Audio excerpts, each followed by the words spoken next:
Muito obrigado a todas e a todos e a todes por estar tão cedo aqui nessa manhã de domingo, nesse quarto dia e último do terceiro Fórum Latino-Americano de Cinema e Impacto Social, onde nós encontramos durante essas 4 jornadas muito intensas para falar sobre a memória, o corpo e o território.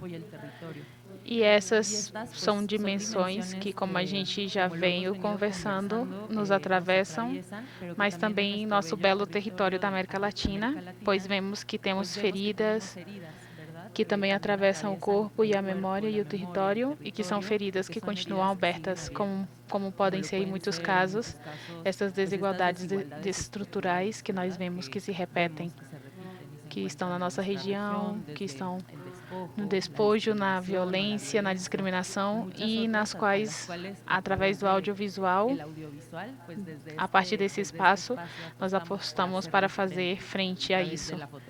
Do cinema, do canto, da dança, da poesia, nós encontramos essas formas de abordar essas feridas e também de procurar formas de fazer transmutar em coletividade. E, ao mesmo tempo, honrar a vida, nossa diversidade e as culturas que nos formam. E para fazê-lo, nós acreditamos que é muito importante compreender o cuidado. É o tema que nós vamos falar hoje neste painel, criando com cuidado enfoques audiovisuais para colaborativos e incluintes. Queremos compreender o cuidado desde uma perspectiva de como cuidar das pessoas, outras coletividades e que se parecem conosco e que nós podemos refletir na nossa sociedade. E também, com o fim de começar essa conversa, nós vamos levar muita inspiração da parte de diferentes organizações, as quais admiramos e respeitamos profundamente esse trabalho que cada um faz nos seus territórios, que vão nos contar com seu trabalho comunitário.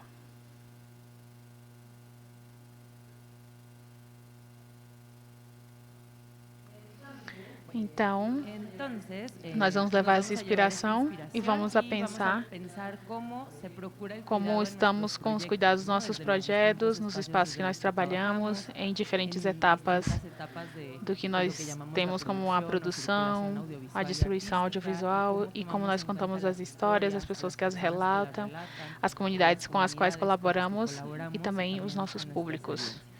Então, com esse objetivo, vou apresentar primeiro. Vou ter a licença para ler.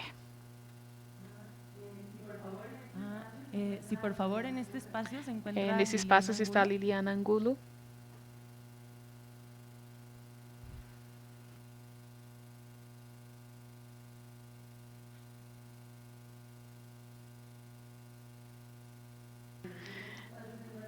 Bem, se Liliana está aqui, por favor, estão procurando por você.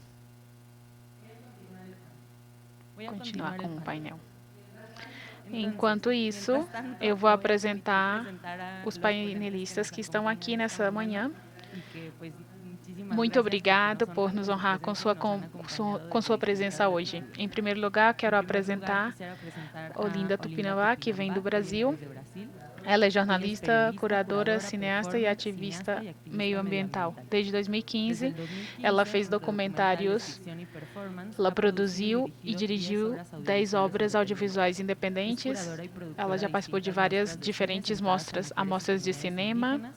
Ela trabalha no projeto Capora, também é conselheira da Rede Audiovisual de Mulheres Indígenas, Catahirini, e ela é diretora colegiada da Bahia. Forte aplauso, por favor, para Olinda.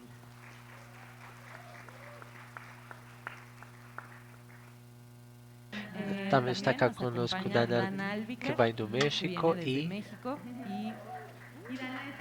Dana é fotógrafa, ambientalista. Ela acompanha processos audiovisuais das suas primeiras experiências da comunidades. Ela faz parte do projeto de seleção de cinema para a igualdade, que são processos de práticas expansivas e comunitárias de criação audiovisual, como a comunidade diz, mediação linguagem de sinais, para pessoas com discapacidade e pessoas para a comunidade surda. Ela colaborou no painel feminista e realizou suas cenas com a Internacional de Cinema e Televisão em 2020. Atualmente estou a estudar topologia visual na Flaxo, Equador, com um projeto sobre mulheres sordas e autorrepresentação. Muito bem-vinda, Dana.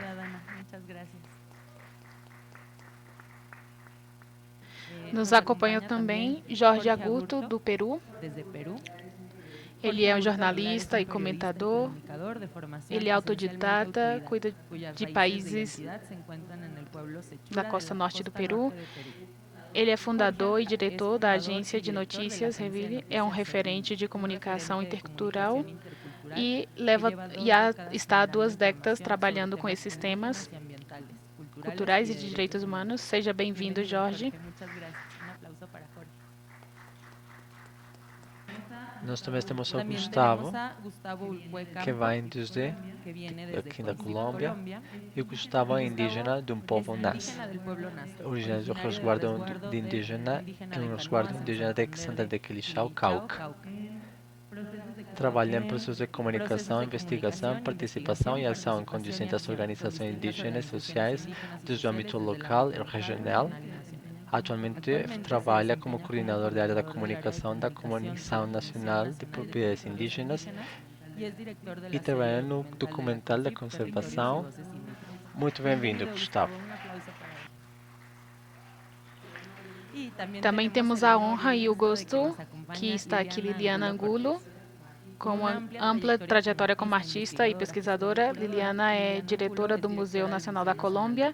Ela é artista plástica com especialização em escultura pela Universidade Nacional da Colômbia e tem um mestrado em artes pela Universidade de Chicago. Nos últimos anos, seu trabalho se centrou na imagem, na representação e na iniciação institucional do agente negro, a partir de documentos e obras que se encontram em coleções do museu e em acervos de arquivos históricos. Presença Negra, alguns dos seus projetos, entre outros. Muito obrigada, Liliana. E para começar, para abrir este painel acerca de como podemos procurar o cuidado das nossas colaborações audiovisuais, eu gostava de perguntar, e especialmente a palavra Linda, para que fale conosco um bocadinho desta dinâmica que vamos ter hoje, nesses minutos, para poder compartilhar nosso sentir, nossas experiências, ideias. Eu gostava também de conversar que, para vocês, o cuidado, que quer dizer no marco do seu trabalho e como é que faz essas colaborações a partir do próprio posicionamento. Muito obrigado.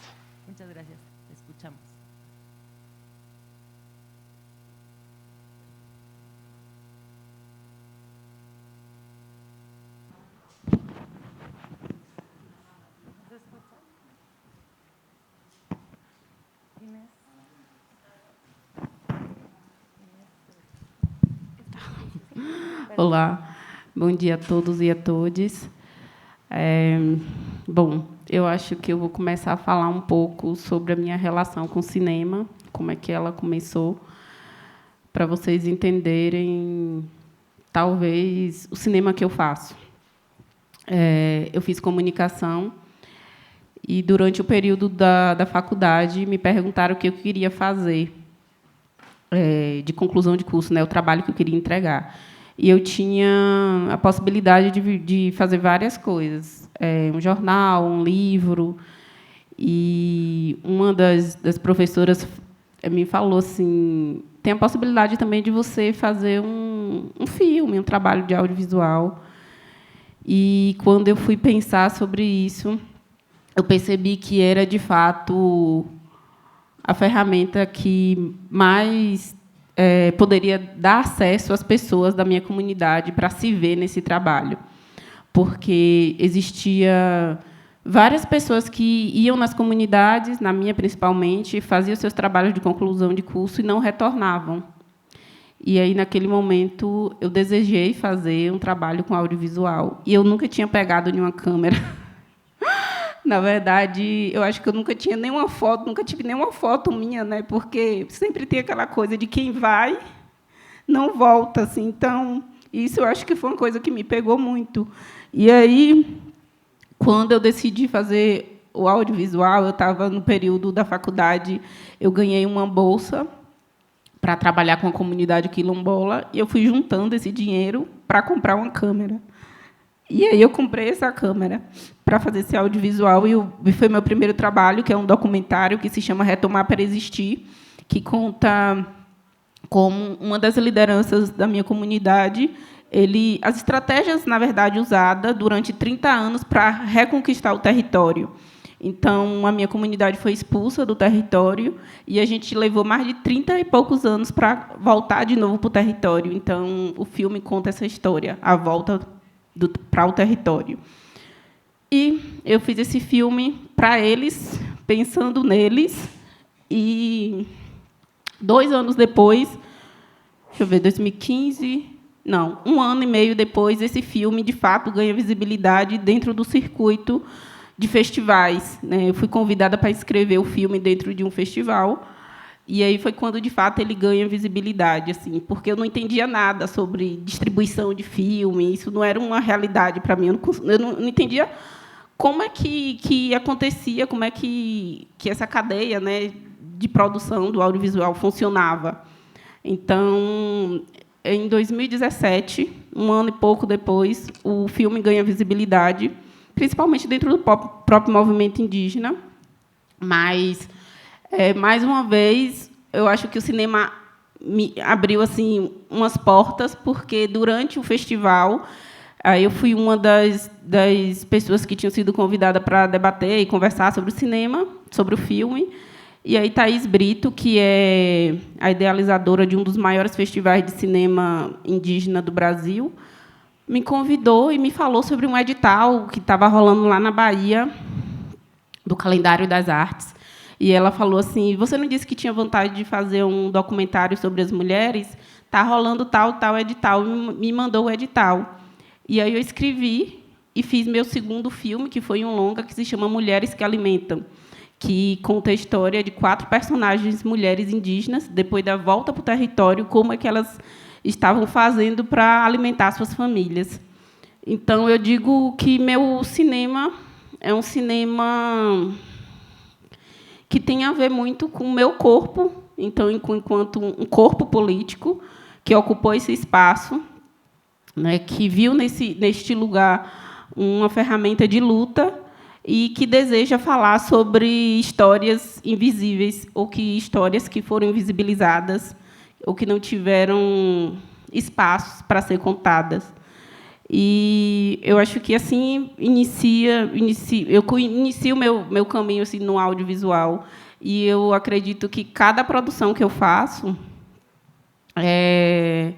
eu descubro um novo caminho, porque, em 2020, Naine Terena me convida para fazer parte de uma mostra de artistas indígenas, e ela me convida para apresentar algum trabalho. E aí, mais uma vez, eu resolvi fazer um trabalho que era para falar sobre um projeto que eu desenvolvo dentro da comunidade, que se chama Projeto Caapora, que é um projeto de educação e reflorestamento, recuperação de áreas degradadas dentro do território. E aí eu faço um filme experimental que se chama Caapora, o Chamado das Matas. E aí, nesse trabalho, eu empresto meu corpo para representar essa entidade. E, a partir disso, acaba que me vi neste lugar, né, de também me representar e fazer alguns trabalhos como atriz. E foi um filme que me abriu muitas portas e muitos caminhos, assim, para uma outra coisa que fazia parte de mim e de minha vida, mas que, ao mesmo tempo, não me via, né? Porque fui convidada para fazer vários trabalhos ligados ao cinema, mas também ligados à questão artística, com performance e outras coisas. Então, eu acho que, para a gente indígena, acaba que, muitas vezes, a gente não se vê neste lugar, né? Então, demorei um pouquinho para me perceber neste lugar enquanto artista. Esse ano eu fui convidada para representar o Brasil na Bienal de Veneza, com um dos trabalhos de audiovisual.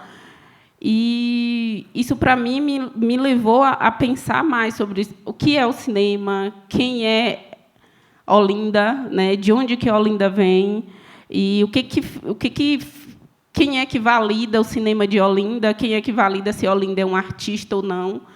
E estar aqui também, eu acho que faz parte disso, né, desse caminho que eu venho trilhando. Mas eu acho que a coisa mais importante que eu tenho a dizer assim é que hoje se torna, para a minha comunidade e para outros indígenas, uma pessoa que eles podem ver que é possível a gente contar nossas histórias e que é possível a gente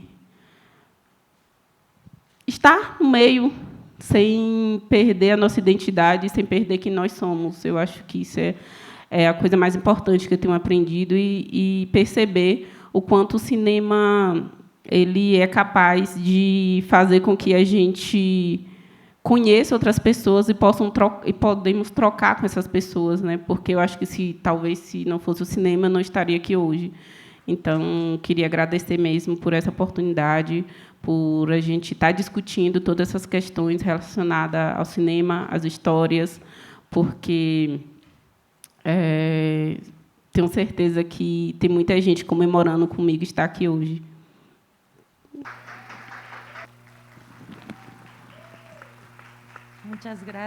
Muito obrigado, Linda, por compartilhar a sua experiência, compartilhar o caminho que tem caminhado para estar cá conosco e também como isto cruza com o nosso cuidado, porque a partir do corpo, como chamar mulher indígena como artista, tem um enfoque também importante, um enfoque muito político e ajuda também para mostrar a gente estas realidades que têm acontecido há muitos anos com estas mulheres que dão alimento e faz parte de falar do cuidado. Acredito também que permite encontrar formas de fazer o diálogo com outras pessoas a partir desta honestidade, desta identidade e no momento de encontrar-nos com a outra, com o outro, vamos ter similitudes, mas também diferenças e como relacionar-nos em coletividade como a outra, o outro, entendendo e cuidando as sensibilidades. Eu gostava de ouvir a Dana, que nos pudera falar que é para vocês, o cinema para imaginar o cuidado, que significa isto no marco do seu cuidado e também as visões radicais que vocês têm, que têm a inclusão, expansão e colaboração. Olá, muito obrigado a todas por ouvir. Para nós é muito importante estar aqui e também que se tenha falado dos direitos das audiências dos públicos com discapacidade. Nós somos um projeto chamado Super Imaginar. Fazemos exibição de películas, mas dirigidas à comunidade com discapacidade, especialmente surdos. Atualmente fazemos exibição, o que nós temos que fazer é sensibilidade. Então fazemos processos de acessibilidade ou de descrição para as pessoas que não conseguem ver, com linguagem de sinais. Elegimos filmes que têm a ver com cultura social, que são dirigidas por mulheres, que são documentais, que são temas que não se tem falado muito dentro da comunidade. Na realidade, nos gostam todos os temas. Nós temos espaços que são centros de reabilitação, escolas, instituições, fundações e também as pessoas com discapacidade ocupam estes espaços das bibliotecas e os cinemas. Há uma sinergia muito importante lá. Nós partimos da imaginação como proposta de potência política, porque as pessoas com discapacidade têm sido negadas em muitas coisas a mobilidade, acesso à informação, acesso aos direitos culturais e imaginação no lugar, o espaço onde nós podemos fazer alianças, onde se pode construir. É muito importante fazer a diferença entre as comunidades com discapacidade e a comunidade surda, porque a comunidade surda se constrói a partir da linguagem das sinais. Cada país tem uma linguagem diferente de sinais. Nós temos a língua mexicana, maya, que é muito interessante também, como a linguística e o colonialismo sempre têm estado ligados. E como nós temos tirado as línguas de nós, a comunidade sorda se diferencia da discapacidade e do modelo médico a partir da luta, da identificação da sua língua e se constrói a partir da cultura e da comunidade.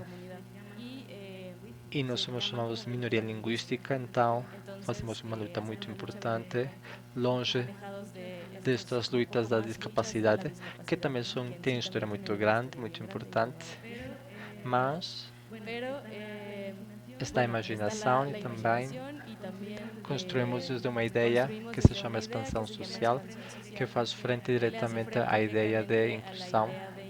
Esta expansão social é partilhada com Alonso Morales, que é um artista cego, e ele fala a inclusão de entrada constrói espaços que alguém decide que decide incluir, que são espaços que são inevitáveis. Então, a expansão social constrói desde uma que faz uma frente vertical de inclusão, sem negar todas as lutas que as minorias têm feito com a inclusão, mas também a pensar como as organizações e os estados e governos têm apropriado-se do movimento, uma promessa eterna de inclusão que na realidade que não é nada. Sempre fazem uso destas palavras, colonizam as lutas e desde a expansão social nos fazemos cargo da diversidade. Dentro da diversidade também há muita desigualdade. Então, as práticas expansivas falam de que todas as nossas práticas podem existir em processos de acessibilidade que não sejam só para comunidades sordas, mas também para pessoas que falam línguas originais, indígenas, outras formas de pensar, de perceber o mundo. Também trabalhamos desde alguma coisa que se chama os expertos de experiência, que isto nós retomamos dos diálogos do Chile. É um movimento antipsiquiátrico que faz frente ao capitalismo e ao modelo médico. Em nossos processos de produção, as pessoas expertas por experiência estão em todos os processos, desde a escritura de guiões, também na revisão dos processos de guião, revisão dos filmes, nas gravações da locução. Na parte da comunidade surda, sucede um processo que se chama mediação cultural linguística, que é um conceito que acunhou uma menina que consigo ouvir, ela chama-se Giselle. Ela faz esta criação da mediação cultural linguística, das interpretações, sempre dos ouvintes, da informação que são dada para os surdos. É um grupo de surdos e pessoas que conseguem ouvir, olham para o filme, conseguem estudar o filme. O México está regionalizado. Se é uma película de Chiapas, então se estudam as palavras das pessoas de Chiapas, investigações dos sinais, se propõem outros sinais. Então, no final, os filmes são documentos linguísticos muito potentes, nos quais estão escritos processos de formação, de evolução, fomento, resguardo da língua. E vocês também podem reconhecer que os documentos audiovisuais sempre há um intérprete miniatura. Nós utilizamos espaços maiores destes ecrãs. Estes ecrãs são para pessoas surdas. Há representante da comunidade nos filmes, há resguardo e potência da língua e os filmes que nós fazemos para as primeiras infâncias são meninos e meninas, crianças. E como a língua é uma construção dramática espacial, as crianças, não nos podemos parar as crianças, portanto é muito interessante e muito importante este estudo mesmo da língua. Assim as comunidades surdas apropriam-se também e recuperam espaços, línguas. Naturalmente a acessibilidade também nos tem trazido talheres que geram muito interesse para a comunidade surda, para o cinema. Nós antes convidamos cineastas que partilhavam módulos e intérpretes no processo. Mas depois agora são os surdos que dão as aulas de cinema e uma equipa que se chama que estão a fazer um glossário de sinais que tem a ver com o cinema, que anteriormente não existiam porque ninguém tinha falado do cinema. Agora há comunidades, existe este glossário que se está compartilhando por todo o México, que se continua a trabalhar. E então, estes filmes não só expandem as práticas, não só as projeções, mas também o futuro do resguardo da comunidade e da cultura surda. E bom, e para acabar um bocadinho, nós gostaríamos sempre de fazer ênfase. Nós evitamos a tutela, processos de tutelagem em todos os processos, porque sempre a tutela tem sido um problema grande para pessoas com discapacidade, porque aquilo inclui modelos jurídicos que quitam as agências para as pessoas, se fala por eles. E se nós pensamos nas nossas práticas, isto acontece o tempo todo. Sempre há quem pensamos que os seus ritmos, as suas formas não são os adequados e nós acabamos por fazer as coisas para eles. Isto é uma coisa muito interiorizada. Então, nós tentamos ficar isso fora e para que eles tenham um acompanhamento melhor, um acompanhamento que respeita as línguas, as formas, as percepções, as palavras e os sinais das comunidades com discapacidade e da subjetividade de cada pessoa. E pues nós temos pouco tempo, mas sempre continuamos na conversa e muito obrigado. Muito obrigada, querida Dana, por compartilhar um pouco dessa luta contra a hegemonia dos corpos, das imagens, dos ritmos, que a partir de uma postura de acompanhamento se celebra todas essas diversidades e lhes dá esse espaço que eles merecem e que eles pertencem e que lhes corresponde. Para continuar, eu gostaria de passar a palavra também a Jorge Agurto, que vem do Peru, e perguntar também qual é a sua visão do cuidado neste espaço onde vocês geram informação e trabalho que desenvolve no território, na Amazônia, e também sabemos que muitas vezes na hora de enfrentar ou abordar essas feridas históricas, nós vamos encontrar oposições. Então, eu gostaria que você contasse um pouco sobre o cuidado para você e como vocês têm aplicado esses cuidados nesse trabalho que vocês realizam. Em primeiro lugar, gostaria de agradecer o convite por vir para cá para aprender e compartilhar. Nós partimos de um diagnóstico que nós estamos observando. Como agência de notícias, estamos tentando registrar e gerar informação confiável sobre esses problemas que ocorrem, não somente nos povos indígenas, mas também no planeta em geral. Então, o diagnóstico que nós chegamos é que nós estamos a caminho de uma catástrofe civilizatória, uma crise muito perigosa que ameaça a todos nós. E neste contexto, especialmente na Amazônia e nas nossas regiões, nos nossos países, há atores novos. Não são tão novos, mas é uma presença de organizações criminosas, que estão chegando na Amazônia de uma maneira muito mais intensa. Essas organizações criminosas promovem também ações ilegais como o desmatamento, o derrubamento de árvores, também são formas de agredir o território, agredir a vida e agredir o planeta, porque estão destruindo o pulmão do planeta e, lamentavelmente, essas economias, essas organizações criminosas têm uma grande influência nos estados. Os estados estão parcialmente capturados por essas máfias, por essas organizações, e o pouco que nós temos conseguido ver, com o que nós estamos vendo e pelo que está desenvolvendo as coisas, no Peru, por exemplo, temos grupos armados que vão do Brasil Então, esses lugares estão colonizando, fazendo rotas e estão superando a Colômbia na produção de pasta base de cocaína. Então, essas economias estão enchendo de violência uns cenários que vocês conhecem, que também tem no México, na Colômbia. E isso nos obriga na necessidade de fazer ações sem dano. O jornalismo vem registrando essas ameaças, esses riscos ambientais aos comunicadores.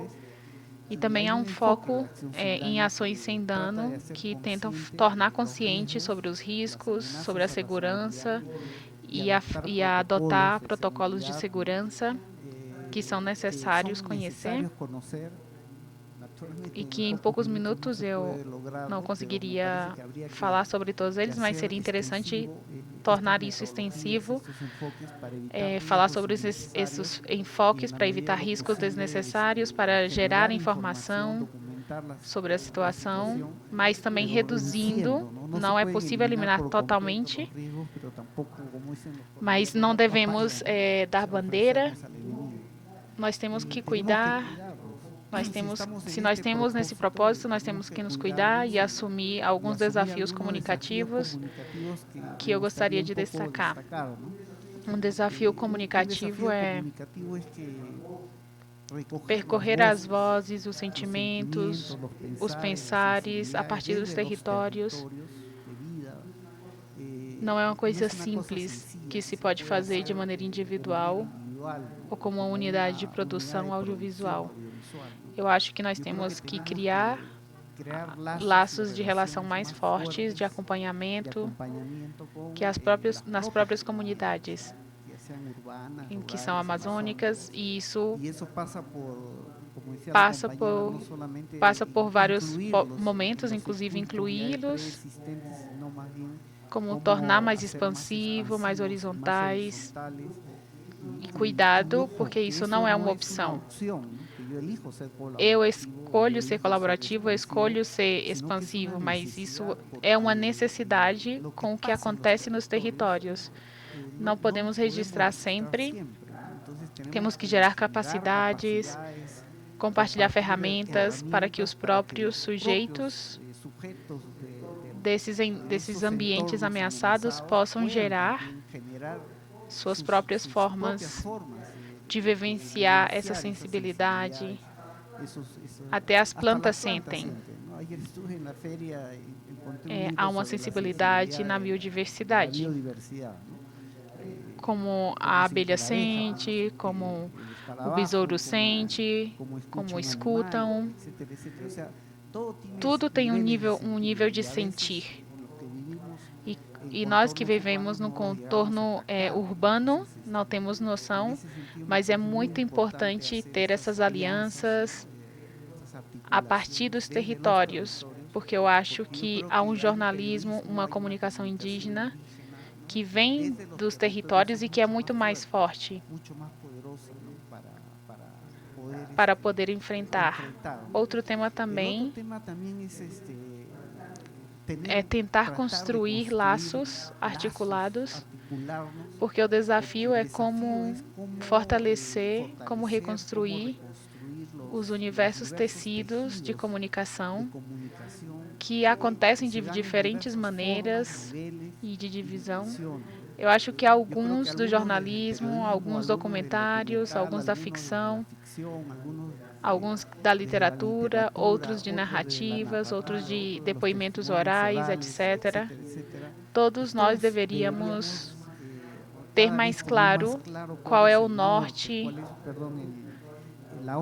qual é a orientação, para qual lugar nós devemos ir, para potencializar o impacto do nosso trabalho. E às vezes nós estamos também cheios da colonização, e então falamos a partir falamos do desenvolvimento, sobre a necessidade de crescimento, ou se fala sobre muitas coisas, mas nós não estamos mudando, ou nós vemos a natureza como se fosse um recurso mais. Mas para os povos indígenas, a natureza, a água, a floresta, a fauna, a flora são bens comuns. Então, há uma lógica patriarcal, uma lógica colonizadora que está muito interiorizada em discursos hegemônicos. Então, existe uma batalha para mudar esses sentidos, essas formas de entender, de narrar, e aí nós deveríamos organizar a nossa mira para ver para onde a gente deve atirar. Nós devemos articular discursos muito mais despatriarcais, inclusive tirar essa visão antropocêntrica de se achar o centro do universo, do mundo, quando nós somos apenas parte de uma natureza maior. Não sei se ainda tenho tempo. Como estou dizendo, eu acho que a necessidade do foco é fundamental aprofundar e tentar gerar estratégias na comunicação significativa de alto impacto, os diferentes níveis de espaço. Um estudo que nós estávamos fazendo faz pouco tempo na Amazônia é a existência do que hoje se chama os desertos de informação. Os desertos de informação são lugares que somente chega os meios hiperconcentrados de fora, mas não geram um jornalismo local. Então, há um deserto. As pessoas sabem das coisas por conta de terceiros, pelo chefe da comunidade, alguém que estava visitando, mas são pessoas que têm muito o que sentir, muito o que expressar, muito o que demandar e propor, mas ninguém escuta. Os canais não estão ali. Há duas tendências globais. Uma que é a falta de credibilidade dos meios e, por outro lado, a existência desses desertos de informação, que inclusive acontecem em contextos urbanos. Há muitos meios, mas não comunicam, não dialogam, não percorrem a problemática do público.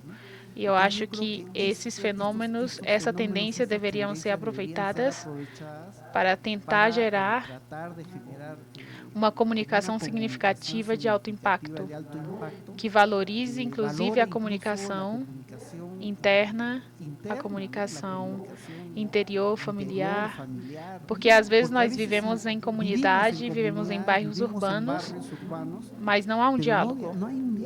Se perdeu o costume da conversa, então às vezes nós não dialogamos, inclusive com os nossos familiares ou com os vizinhos.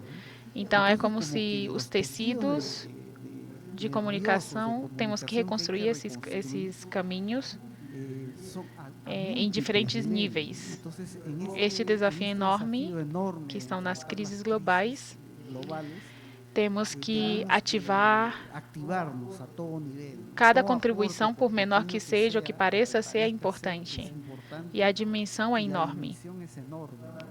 Como explicou a nossa companheira, comunicar com o corpo, com os sentidos, e temos que experimentar muito.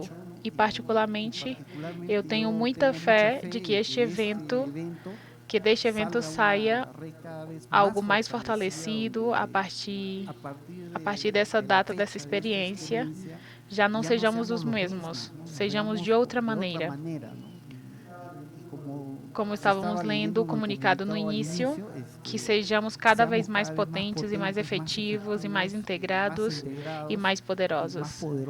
Então, é isso que eu gostaria de compartilhar, essa reflexão.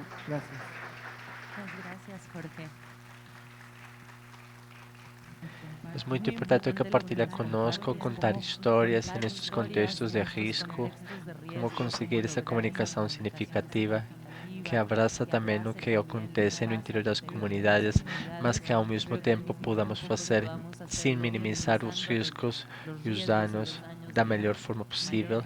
E desta forma é importante que também que o exercício que vocês fizeram de construir estes protocolos de segurança, que, que nós podemos continuar a conversar na seguinte atividade que vamos ter. E o você é sempre muito importante para nós. Eu gostava de continuar com o Gustavo, que está conosco, para que fale conosco um bocadinho como tem feito da sua organização e desta articulação tão poderosa de comunidades para conseguir, como compreendem o cuidado, mas também o trabalho que tem feito para levá-lo para os níveis das políticas públicas e, bom, esta comunicação mais amplamente. Gustavo, obrigado. Vou parar aqui um cronômetro que eu falo muito. Bom, eu gostava de começar antes de falar das políticas, no que tem a ver com o cuidado, e para ficar focado no que fica no cinema, o audiovisual. Sobre os povos indígenas, sempre uma imposição de ordem socio-racial. Eu quero dizer o que se concebe no imaginário da cinematografia, do que é a imagem do indígena no cinema, está concebido por outros. E então, efetivamente, isto se estende a muitas dinâmicas da sociedade, ou da forma que nós vivemos os nossos povos indígenas. Esta imposição de ordem socio-racial tem levado a que se construam imaginários do que é o indígena, o que é indígena no audiovisual. E nós vamos às épocas mais antigas, da forma que chegou a cinematografia na Colômbia, a televisão, o indígena, quando era representado nesses cenários, era uma representação daquelas que acreditavam que aquilo que eram os indígenas, era o que se veia dos indígenas. Efetivamente, havia conceitos muito antropológicos. Por muitos anos, nós temos visto que o indígena tem sido representado como nos extremos. O indígena visto muito desde o místico, do folclórico, é quase de outro planeta. O indígena que é visto um bocadinho desde o ignorante, que não sabe ainda o que é o sujo. Não há ponto intermédio, sempre a representação do indígena na cinematografia tem sido muito nisso, uma coisa muito folclórica, muito pachamamístico, ou algo muito insurgente, ou quase como um problema para a sociedade, como tem dito muitos, um obstáculo, uma pedra no sapato no desenvolvimento da sociedade. Qual é o cuidado que se deve ter na produção da cinematografia ou audiovisual? Lamentavelmente, o passado já tem desenvolvido muito do que nós temos hoje em dia das produções audiovisuais ou cinematográficas dos povos indígenas, deixa muita má imagem dos povos indígenas, até quase caníbais. Nós temos filmes que se mostram os indígenas, os caníbales, a ignorância. Neste caso, nós como povos indígenas, na medida que temos aprendido um bocadinho a apropriar-nos destes médios, a cinematografia audiovisual é um meio apropriado. No entanto, não quer dizer que a cinematografia não existe no indígena. Nós temos formas de ver a cinematografia sem ter no meio a tecnologia como as câmaras. E o que quero dizer é, quando nós estamos ouvindo os relatos dos avós em torno do fogo, mambeando, a beber jarré, tudo que se projeta aqui são películas, são filmes que nos conectam desde o espiritual e não tem câmaras, mas lá há cinema. Para não falar com isso, para não sair por aí, e quero focar no que tem a ver com a cinematografia, do apropriado dos médios. Os povos indígenas temos entendido que nós temos um caminho longo que tem a ver com como nós começamos a gerar consciência para que tenha o melhor uso da imagem do indígena na televisão, no cinema, porque acreditamos que não tem sido muito justa conosco. como nós temos sido representados historicamente. Isso não quer dizer que a cinematografia que tem que ser só de indígenas, exclusivamente dos indígenas. O indígena e a cinematografia vai continuar a existir, porque uma coisa que efetivamente vai continuar a existir, mas nós queremos que na medida que se produzam mais conteúdos indígenas, estes sejam mais, não estejam em contra da via das cosmovisões, das culturas, das formas da vida dos povos indígenas que lá estão retratando. Porque nós temos dado uma luta forte no político, no jurídico, porque acreditamos que é importante que se comece a mostrar outros imaginários que existem, os próprios imaginários que temos os indígenas, e quando se constrói como indígena que existam os mínimos. Desse processo, destas lutas, dessas reflexões, e como nós, como os indígenas, o que nós temos aprendido do audiovisual, hemos aprendido de fora. Nós temos ido a uma faculdade, hemos sido formados tecnicamente no meio apropriado, e nós aprendemos o que tem a indústria. Tem que ter um diretor, tem que ter um produtor, tem que ter o que decide o diretor. A forma de produção dos povos indígenas é completamente diferente do que estabelece a indústria. Até os indígenas nós caímos nisso. Nessa ideia, nós temos dito que temos que trabalhar fortemente primeiro para começar a gerar consciência entre como se deve produzir o indígena de uma forma mais justa, reivindicativa e coerente com a dinâmica desse povo indígena.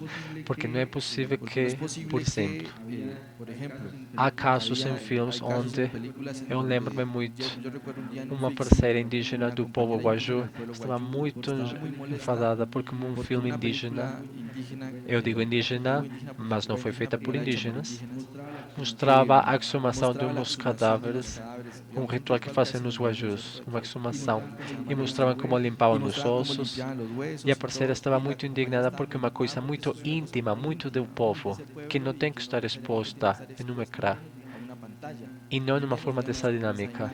E o que a família autorizou a gravação tem muito desconhecimento realmente de parte das comunidades qual era o alcance dessa produção. E isso faz parte desse respeito que não pode terminar afetando essas comunidades.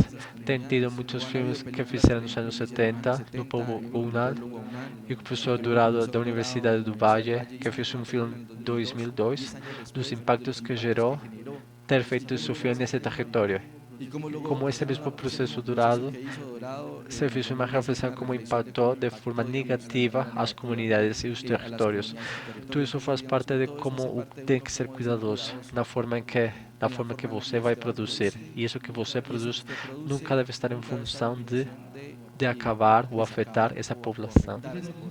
Nós efetivamente temos apostado por instrumentos, estamos trabalhando como instrumento que tem relação um manual de uso de imagem, umas recomendações de uso de imagem sobre os povos indígenas, há um manual que se constrói desde a consciência a raiz de uma demanda que se fez contra o canal Caracol, um programa que se chama Sétimo Dia, que eles fizeram uns programas muito perversos, nos demandamos, e a partir de lá nós construímos um manual de uso de imagem dos povos indígenas, umas recomendações.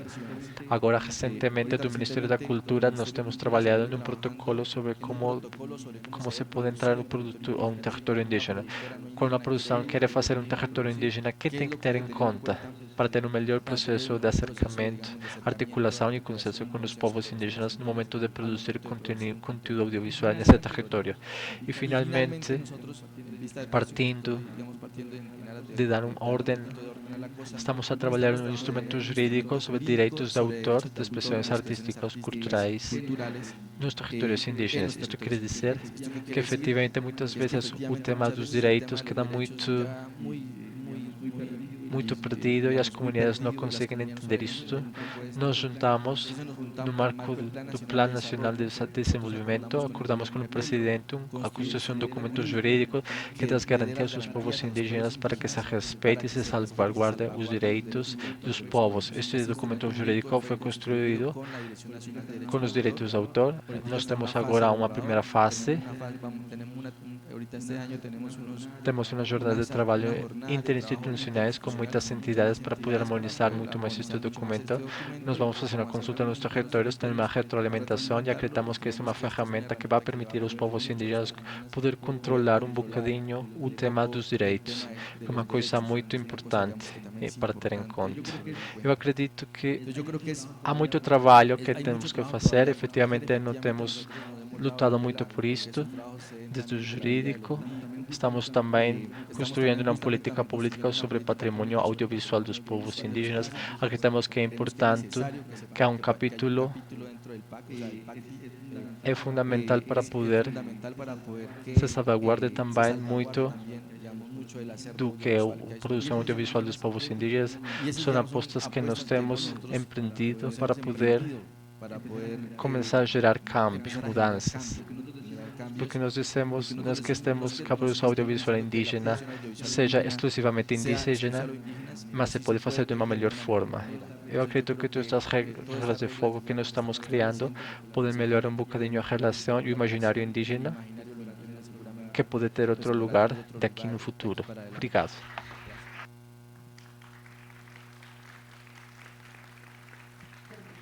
Muito obrigada, Gustavo, por compartilhar também estes pontos tão importantes para a conversa que nós estamos tendo neste momento sobre o cuidado. É certo que o impacto também pode ser negativo se não se tem esse cuidado, mas o poderoso que são essas representações que vêm da própria comunidade, também a generosidade com as que vocês têm construído e compartilhado esse tipo de ferramenta, como um manual de boas práticas, que aí vocês podem encontrar online e podem conhecer e difundir, porque é um trabalho colaborativo que deve servir como inspiração. E agora também levar como uma política pública para alcançar esses acordos, o papel e a imagem que as comunidades indígenas devem ter no nosso imaginário. Muito obrigada, Gustavo. E para fechar com chave de ouro, vamos passar a palavra a Liliana Angulo, para que também nos conte um pouco sobre o trabalho artístico, dos novos papéis que estão tendo no cuidado e qual pode ser essa importância. Muito obrigada pelo convite. Foi muito legal escutar a experiência dos colegas, dos companheiros e companheiras. Bom, e enquanto eu escutava,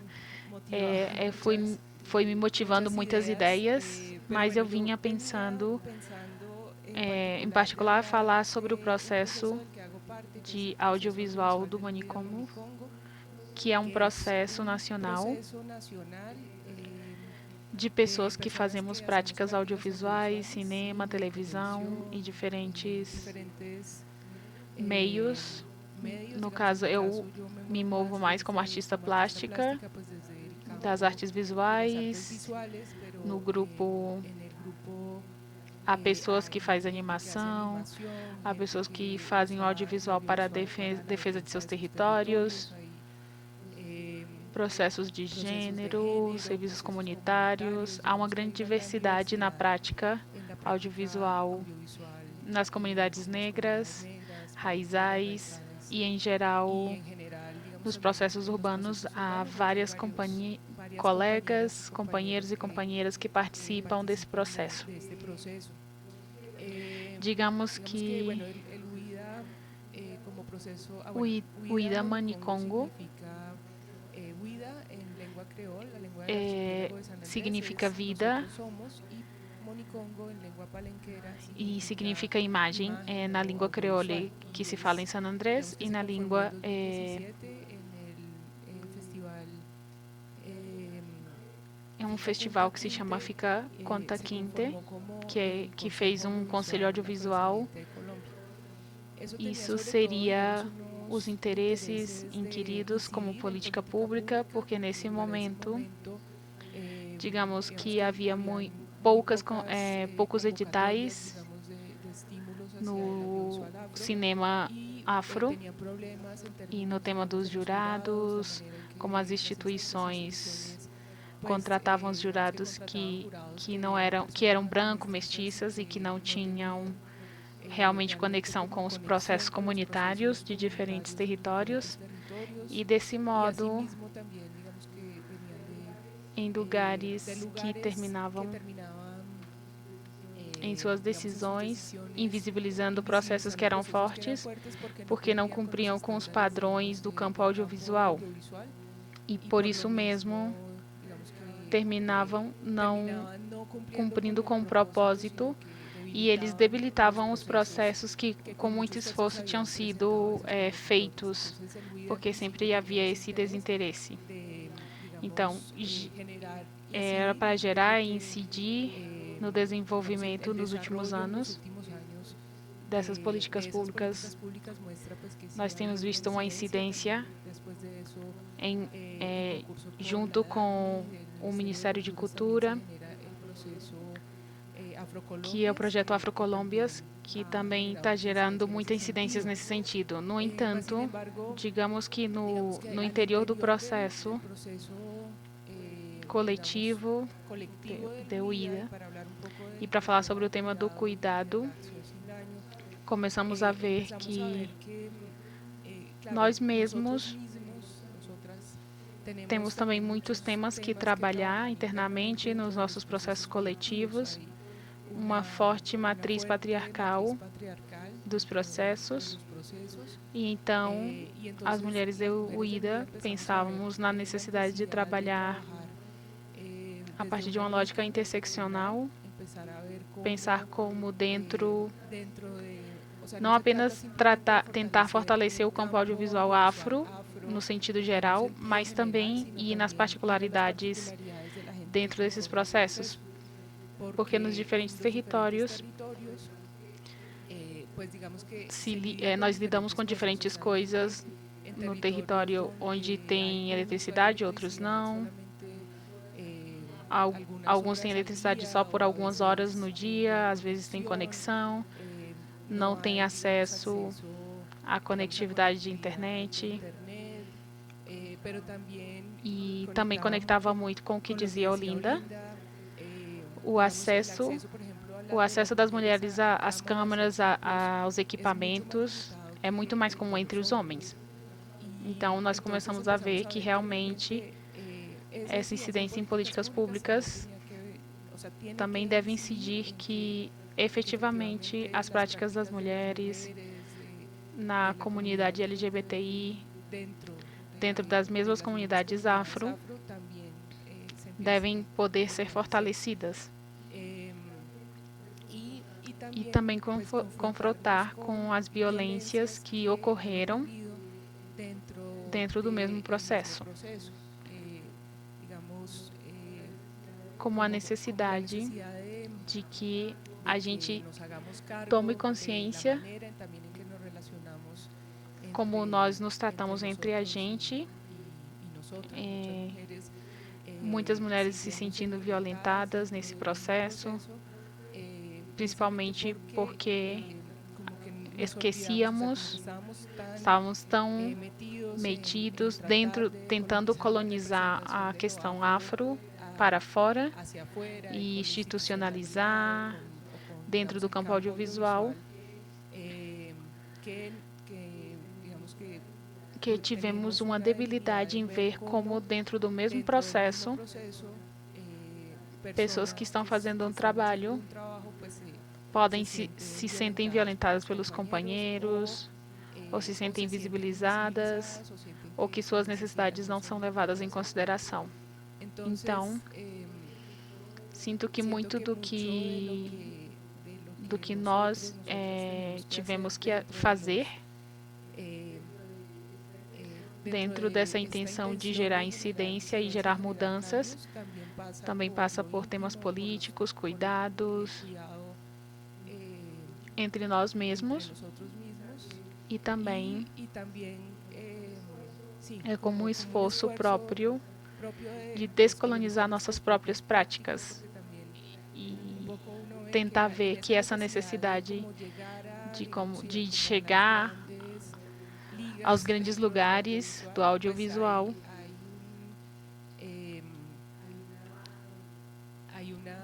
há um impulso que ainda se percebe de fazer as coisas como elas deveriam ser feitas, como disse a companheira. Não a partir do que a comunidade, a partir de um processo como a comunidade entende, mas como elas deveriam ser feitas por conta do audiovisual. Perdemos, então, a oportunidade de fortalecer nossas próprias estéticas, nossas próprias formas de fazer as coisas. Então, digamos que é algo que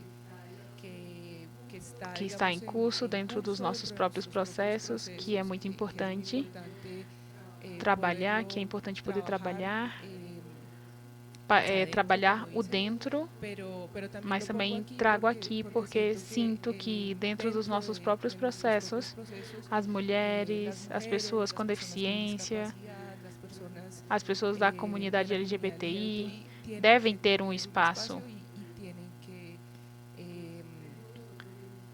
Nós mesmos devemos trabalhar nossas próprias debilidades no trabalho coletivo, nas comunidades. Muito obrigada, Liliana, por compartilhar.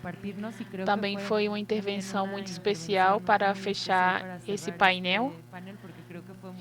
Acho que foi bastante redondo, porque começamos falando sobre o corpo como um território de luta, de identificação, como é político, como nós nos enunciamos como cinema. Falamos da relação com os outros, com a diversidade, que podemos abraçar no lugar de gerar mais separação. Falamos através de como nos relacionar, como podemos nos cuidar, como a comunicação estratégica, e como levar isso a políticas públicas para os direitos que nós temos conquistado, para voltar outra vez ao centro, ao nosso coração, e quais são as nossas práticas que nós temos e como podemos fazer as coisas diferentes para não replicar práticas patriarcais, colonialistas, de discriminação dentro das nossas próprias equipes. Então, esses pontos vão ser muito importantes para a próxima atividade, porque vai ser a construção de um primeiro rascunho de ideias, de mapeamento das nossas práticas na América Latina, que nós estamos trabalhando para nos aproximar cada vez mais de formas cuidadosas, que sejam mais sinceras e mais honestas essas formas de contar essas histórias.